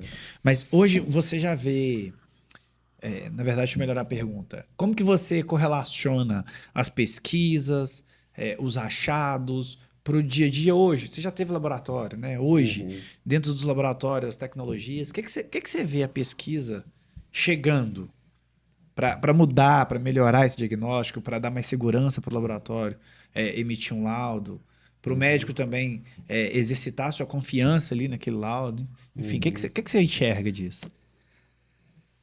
Então, assim, a pesquisa acadêmica, ela é pouco perceptível para a sociedade. Entendi. A gente fica meio não, a gente está lá nos bastidores. No bastidor. Entendeu? Então, eu vou te dar. Tem vários exemplos, mas as diretrizes não mudam constantemente. Sim. Cardiologia, hemato. O nível de colesterol era X, agora a faixa mudou para isso e tal. Novos parâmetros estão sendo validados para incluir no hemograma automatizado. De onde que vem isso? Vem da pesquisa. É da pesquisa. Ela vai dando insumos. Seja pesquisa básica, seja pesquisa aplicada, Uhum. a gente está nos bastidores, Uhum. fornecendo a base, o conhecimento, gerando dados, gerando insights. Entendeu? Então, é pouco perceptível para a sociedade, assim, né? Do papel da pesquisa. Eu acho que, inclusive, uma iniciativa como essa aqui é muito bacana para poder, né? Divulgar. Dar tanto views nas redes, porque tem que apresentar isso para começar a tem que girar levar, isso lá no tem que carrossel levar. da população também, para poder... Só coisa ruim não, tem que levar coisa boa. Isso aqui então, assim, eu vou te falar assim, eu vejo, nem sempre tudo que eu vejo é o que as pessoas vão concordar, mas eu vejo, assim, a gente fornece base para a rotina todo dia, assim, direto, porque são os dados que é gerado na pesquisa, seja ela básica, clínica, aplicada. Hoje, eu defino hoje a nossa pesquisa, principalmente lá no laboratório, como translacional. A gente faz básico, clínico básico, é uma via de mão dupla. Mas eu concordo com você. Então, sabe? Então, um exemplo prático disso aí é ver mudanças de consenso, diretrizes, guidelines. Quando chega a validação daquilo ali veio da pesquisa. Quando eu estou falando de pesquisa, não é só o in vitro lá, é a pesquisa clínica, o ensaio clínico, né? Vamos monitorar o paciente que está recebendo um medicamento novo, né? Ele causa leucocitose, leucopenia. Aí tem que ajustar a faixa daquele medicamento. Aí vai sair o guia de uso daquele medicamento. O paciente tem que ser monitorado semanalmente, mensalmente. De onde que veio isso? É da pesquisa. Pesquisa. Não, e no nosso segmento, quando a gente fala de automação em máquinas e tudo mais, também sai da pesquisa. Então, mudei a diretriz do hemograma, por exemplo. Agora a gente tem tal hemograma. Como que o equipamento vai medir aquele hemograma? Então, a indústria de equipamentos, ela também vai na pesquisa e fala, qual que é o parâmetro que vocês estão buscando? Como é que é o mecanismo de aquisição desse parâmetro? A gente E adapta como que é feita a validação dos parâmetros do equipamento? na pesquisa. A amostra clínica. Você não consegue. Como é que você vai medir um analito se você não tem amostra clínica?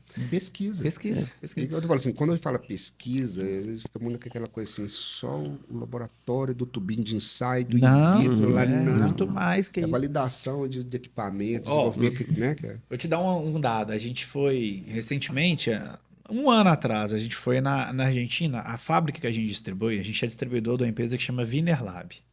A Wiener é uma indústria argentina, ela está no Brasil há 60 anos. E aí a gente foi lá na fábrica conhecer, eu não conhecia. E aí fomos lá. Eles têm um prédio equivalente a um ICB lá da Federal de P&D. Exatamente. Mais de um terço. Eles têm acho que 40%. Eu não vou arriscar o percentual, mas vão lá. Um terço da empresa é P&D. Um terço de uma indústria gigante é focada na melhoria, desenvolvimento. E grande parte da equipe lá veio de onde? Da pesquisa, da academia. Muitos doutores, muitos mestres. Então, é um insumo, é a matéria-prima intelectual, né? Para o desenvolvimento da humanidade. Então, assim, você vê que você tem assim, todo um sistema dinâmico, fluido, correndo aí no dia a dia. Quem está embaixo segurando, quem está fornecendo a base ali é a ciência. E como que você vê isso, assim? Agora eu vou te falar de realização de carreira, né? Como é que você vê isso? Você poder hoje, onde você chegou, de onde você veio, olhar e ver uma aluna doutoranda que está fazendo isolamento do microRNA e provando a importância dele para a resistência de determinado fármaco. Aí você olha para alunos formando e indo fazendo doutorado em Michigan. Como que é isso, assim? Qual é o nível de satisfação disso? Então, a maior, assim, é o maior prazer, satisfação de um professor, né? De um orientador. E não só a pesquisa em si, né? Quando às vezes nos congressos, a gente encontra com ex-alunos que estão coordenando laboratório, são chefes de empresas. Primeiro que a gente está ficando velho. São dois sinais. Né? Então, o que a gente fala são os filhos científicos, né? E hoje já está na casa dos netos científicos. Os ex-alunos já estão orientando e já estão colocando profissionais no mercado. Então, assim, é indescritível a satisfação, realmente, como educador, né? Como professor. E realmente, assim, se pegar uma coisa que pessoas, não é mentira. Eu fiz farmácia na Federal de Ouro Preto e eu ainda peguei um pouco lá, os professores davam aula no tablado, né? E aí, no segundo período de farmácia, eu via meu professor, que foi meu orientador de iniciação científica, lá dando química orgânica e tal. naquele momento eu decidi, eu falei assim, eu quero ser igual esse cara. Vou fazer de tudo para me ser igual esse mestre. E foi, né, fico até arrepiado, porque foi meu estímulo no Foi ali, né? segundo período de farmácia. Aham. E daquilo ali eu decidi que eu queria ser pesquisador, que eu queria, aí eu tinha, né, que tinha que trilhar o caminho, tinha que fazer pós-graduação, enfim. Fiquei, aí de onde veio, né, essa questão para te trazer a satisfação toda e toda. Aí veio a hematologia, mas eu fiquei no laboratório de iniciação científica, eu fiquei no laboratório de química orgânica, do segundo ao décimo, até formar. Então, eu trabalhei um pouco com síntese, né, de moléculas, enfim. Mas aí, quando eu comecei a fazer análises clínicas, apaixonei com a Você hematologia. Né? Então, eu falei, eu vou juntar essas duas áreas, tanto a parte de molécula com a parte hemato, e gostei muito da parte de onco, né, de tal, para estudar. E foi aí que eu defini que a minha trajetória Seu seria rumo. na hematologia, tanto na parte de diagnóstico quanto na parte de desenvolvimento de medicamentos, de fármacos, enfim. E foi aí que veio, né? E essa questão de, fiz mestrado, doutorado, tive a oportunidade de ter essa vivência do mercado, seja como seja responsável técnico ou dono de laboratório no interior, mas realmente a carreira acadêmica e a questão de, assim, prazer, um dos maiores prazeres é dar aula. É mesmo. E eu sou gosto de rabiscar o quadro. Rabiscar. Eu gosto também de desenhar. Minha sala tem um Então quadro que eu eu desenho. rabisco o quadro, gosto de escrever, desenhar célula, e passo ali, se deixar o tempo sem fim. E aí, né, me preparei para isso, né, quero orientar aluno de mestrado e doutorado. E aí você vê os egressos, né, você pega hoje, assim, a satisfação de ver os principais laboratórios, sejam grandes ou pequenos, tem os egressos, os coordenadores de laboratórios, chefes, Legal ou demais. técnicos mesmo dos laboratórios, ou ainda aquele egresso que também se tornou professor, que está orientando mestrado e doutorado. Uns continuaram, já viraram parceiros, colegas, amigos, colaboradores, a gente pesquisa junto, trabalha junto. Então, assim, é indescritível o Imagino. prazer como, né, como educador. Eu acho que o papel educador e no papel formativo. Eu te falo assim, às vezes, muito do que a gente faz pode não ficar perceptível no dia a dia, mas a gente está por trás dos bastidores. Mas é perceptível. Conhecendo, Mas eu sempre eu acho que é perceptível. Porque, igual a gente deu vários exemplos aqui da medicação, da conduta e tudo mais. Né? Eu sou de uma época que o ovo fazia mal, agora o ovo faz bem. Então isso tudo vai mudando. Antes bebe leite, agora não bebe leite. Isso tudo tem pesquisa ali, mas é porque a gente fala pouco, a gente mostra pouco. Sim, Então a gente cria um espaço desse aqui exatamente para a gente levar o mecanismo de como a decisão chega no final, como que as coisas acontecem, porque tá presente sim no nosso dia a dia. Sim, A gente sim. não mostra Não isso. mostra. Então a gente parte do nosso, eu falo isso aqui, né, pro nosso time. Não adianta só trabalhar bem. Parte do seu trabalho é mostrar que você trabalha bem. E o mineiro, então, mostra menos ainda. Mostra menos ainda, a gente é acanhado. Mais quietinho. Então a gente busca. Agora, uma pergunta. Teve algum momento na sua carreira que você pensou em desistir? Pesquisa? Vai pesquisa, gasta um tempão, aí não chega a lugar nenhum, determinadas pesquisas e tudo. Ou dá aula, e aí você tem uma turma mais difícil. Já pensou em falar assim, cara, escolhi errado? Não, escolha errada, não. Eu acho que eu nunca pensei em escolha errada. Agora é a dificuldade que todos passam na pesquisa, que é recurso. Então, o financiamento da pesquisa. É o que eu falo que a gente estava conversando no início. A continuidade dos projetos. Então, assim, recentemente, eu cheguei à minha última promoção de carreira como professor titular, né? Que é a última promoção que a gente tem. Cumprir todas as metas, enfim, né? E tal. Só que essa questão, né? A gente tem os altos e baixos, né? Devido à dificuldade de financiamento. Sim. Tem limite. Porque, assim, eu considero a minha trajetória uma carreira consolidada, sou muito grato a todas as oportunidades que tive, né? Inclusive ao ensino público gratuito, de qualidade, que eu sou filho do ensino público. Só a questão, assim, eu considero que eu poderia ter feito muito mais. Se tivesse o recurso. Com recurso. Investimento Isso não é certo. particularidade Não, minha, não é não. não. Isso é de todos os pesquisadores. É. Eu poderia, eu tenho certeza que eu poderia ter feito mais, gerado mais com mais financiamento. Mas isso é uma dificuldade de Mas, ó, todo mundo, entendeu? Mas você já pensou se alguém da indústria tá vendo esse podcast, alguém da indústria que tenha os objetivos que você busca para sua carreira, tá assistindo, e talvez seu destino é ir pro privado com recurso ilimitado e construir o que quiser. Sabe, o chefe lá. Vai que, né? Pode acontecer, a gente não sabe. Amanhã só pertence a Deus, né? Não tem Mas jeito. tem, né? Quando a gente trabalha com pesquisa, eu tenho a plena consciência que a pesquisa ela não é imediata, Não. entendeu? Então, assim, eu já tenho, a gente, né? Eu sou fã, assim, eu acompanho, sou entusiasta do movimento da inovação, da questão de startups, que virou uma coisa também, em certos aspectos, muito teórico, mas eu acompanho há mais de 20 anos, né, essa questão do ecossistema, enfim. Então, se eu já tive parcerias com algumas empresas, e a gente busca mais parcerias. Lógico, Eu tenho, assim, inclusive, até por ter sido do setor privado uns anos antes, eu falei, se você vamos fazer alguma coisa, eu tenho que saber o entregável que eu vou te dar e eu cumpro meta. Agora, não vou te prometer uma molécula salvadora ou um biomarcador, porque isso é pesquisa de longo prazo. Então, assim, há esse intercâmbio, eu acho que com o setor privado, com a empresa, muito devagar, muito incipiente, mas a gente está evoluindo. Muito legal. A gente está evoluindo.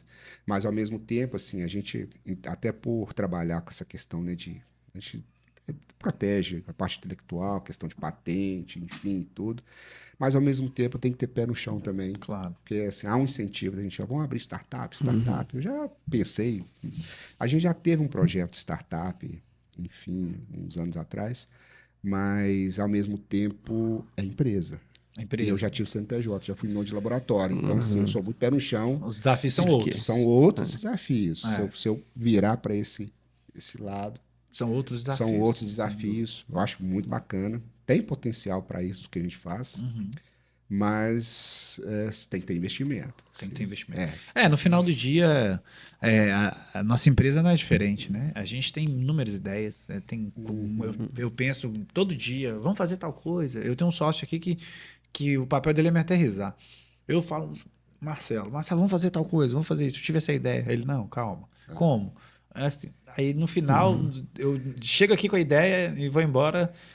Não é uma ideia tão boa assim. Você tem que colocar. Você tem que planilhar, né? Exato. Bota no papel. Você tem que colocar no papel. Pôr no papel. Tem que ver as métricas. E no final do dia tem que ser saudável, né? Tem que ser sustentável para manter, para entregar, para permanecer, a promessa que a gente está fazendo, ela é uma promessa alcançável, de fato. Então, assim, tem muitos fatores, né? Não adianta ser só idealizador, ser entusiasta, sonhador, porque o mundo real, né, ele é diferente. Né? E ele não perdoa. Exatamente. Mas dá para você, tipo assim, né? Com o pé no chão, você fazer planejamento, parte dos sonhos você consegue implementar das ideias, né? A gente avança só com.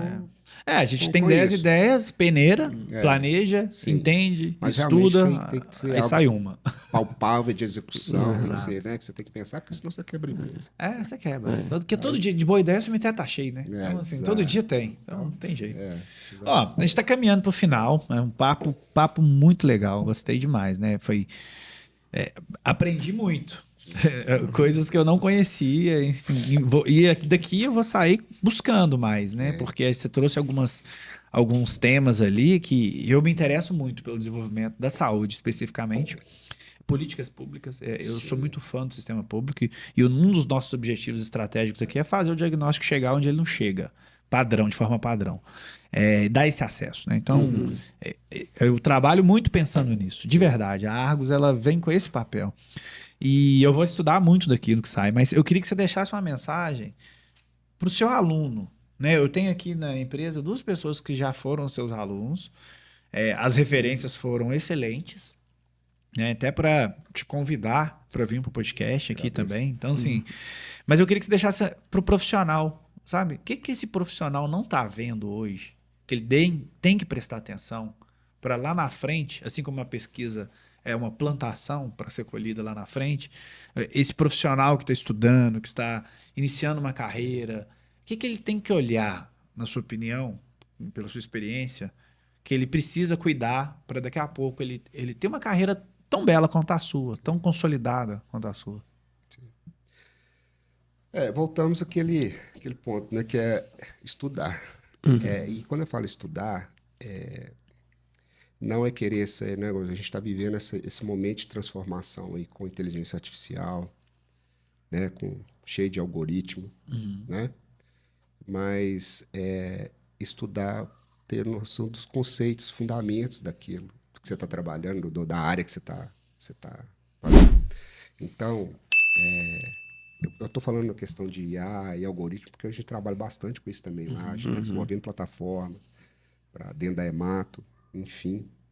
Mas o que é mais importante, que inclusive eu estou voltando com os alunos, é sentar numa mesa igual essa aqui e conversar e discutir fundamento, base. Não adianta eu ter a melhor ferramenta, o melhor script, o melhor algoritmo, se o cara não sabe o que é uma célula. E tá faltando isso, né? Entendeu? Então, assim, Isso nós voltamos para o conhecimento básico. Básico. que sempre foi da educação, do básico, de você estuda. Então, assim, a mensagem não tem outra, ainda mais vindo de um professor. É estudar. E, obviamente, aproveitar as oportunidades, assim como os meus mestres me falaram, aproveitar o cavalo arriado que passa, né?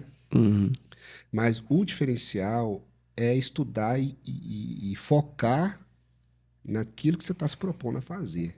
Porque hoje um grande desafio nosso é foco. É ter foco. Né? Tá mais nesse mundo digital que a gente tem aí. Então, focar na área e aí se qualificar na área. Mas aí tem que estudar. Não tem outro segredo. Não. Com diferentes plataformas, seja livro, físico ou digital, né?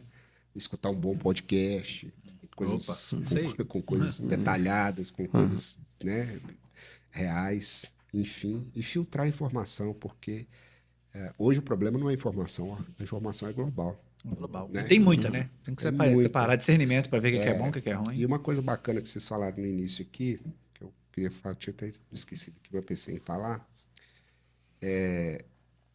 por mais, né, a gente trabalha lá, a tal da fronteira do conhecimento, que é que eu sou movido a isso, né, a gente na pesquisa.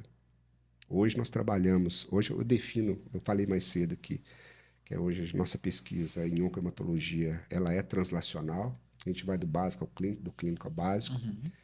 Se a gente pegar as metodologias que a gente estava discutindo mais cedo, nós fazemos sequenciamento, NGS. Então, hoje eu considero que eu trabalho muito nesse contexto de ciências ômicas que a gente fala. Então, genômica, transcriptômica, metabolômica, proteômica, a gente está fazendo isso tudo. Na oncohemata, né? Que é a minha área. Construindo uma biblioteca, né, professor? Sim, exatamente. A gente está desenvolvendo plataformas integradas com inteligência artificial, né? Tem alunos trabalhando com isso. Mas não é mentira. Quando você fala para mim que você vai lá no interior, você vai com um técnico, ou bioquímico, ou biomédico, ou que esteja lá, que você passa o básico, que a gente considera básico, mas para aquele profissional que está lá, isso para mim é de uma relevância, de uma importância tão grande quanto uma técnica de ponta que eu estou fazendo.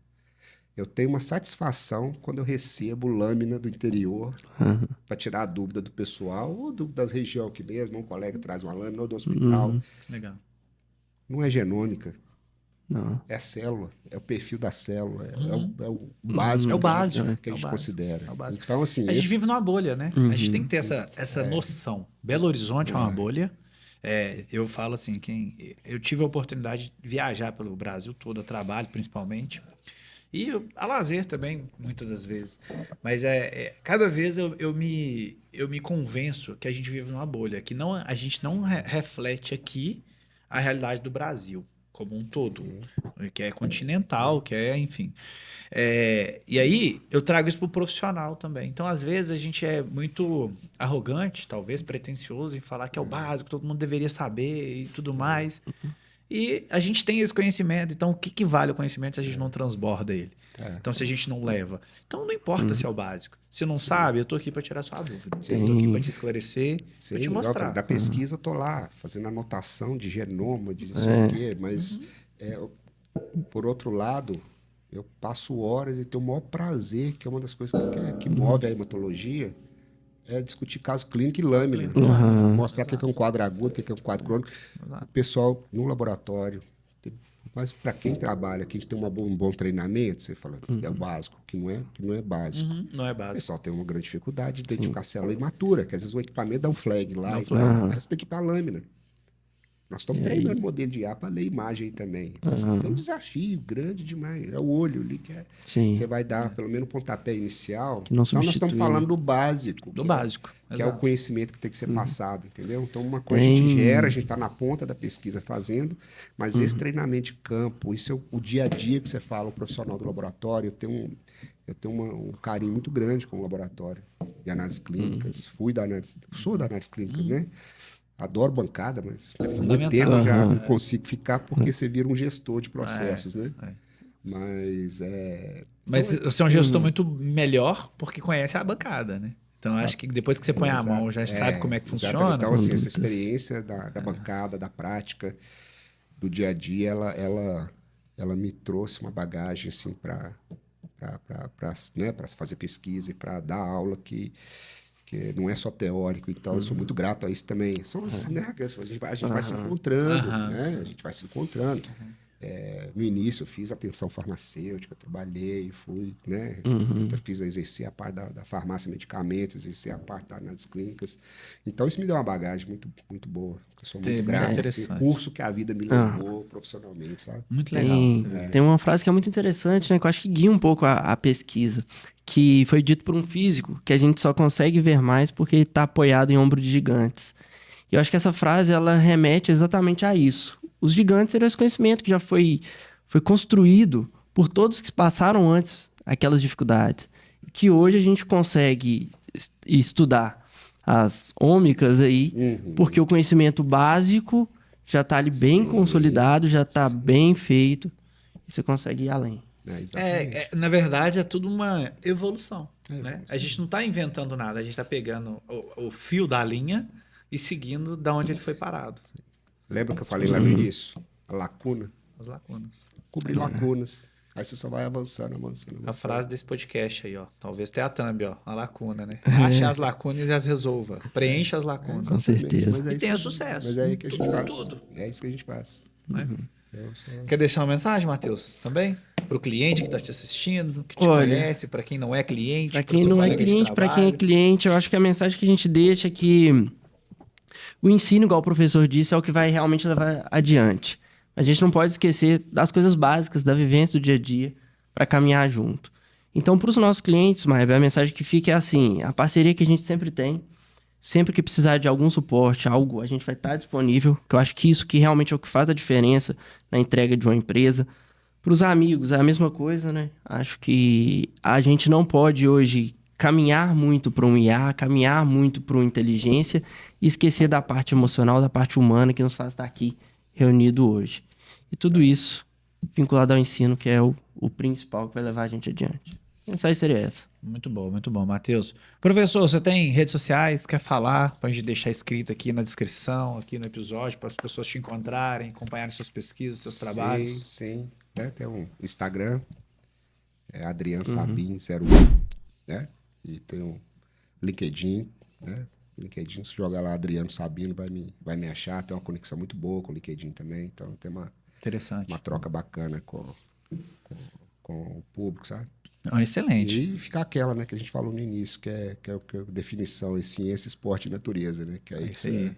Exatamente. Aí que faz a diferença, quando a gente une isso tudo, né? Tem que cuidar do corpo, a gente mora nele, né? Eu gosto de falar isso. Vamos cuidar do corpo, a gente mora nele. Quanto antes você perceber isso, mais longevo você tem chance de ser. E um sábio um dia me disse, né, no médico que eu fui, no ortopedista, né? Ele falou comigo assim, se você pode juntar alguma coisa na sua vida, junta músculo. Lá na frente você vai precisar. Verdade. Sarcopenia chega para todo mundo. Verdade. Então é isso.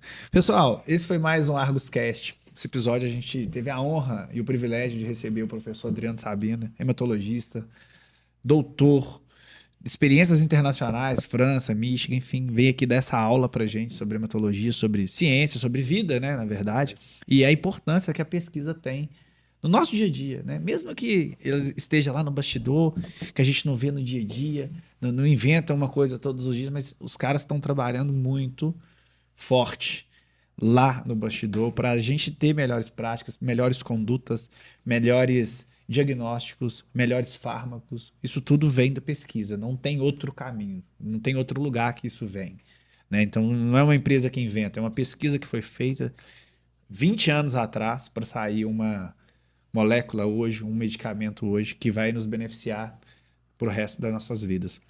Espero que vocês tenham curtido esse episódio, gostado. Esse é o objetivo de trazer conhecimento profundo, conhecimento relevante para o nosso segmento, para você que nos privilegiou e nos honrou também com seu tempo em consumir esse conteúdo. Se você não é inscrito no nosso canal, já se inscreva, ative as notificações, a gente vai trazer um vídeo todas as semanas, um episódio por semana também.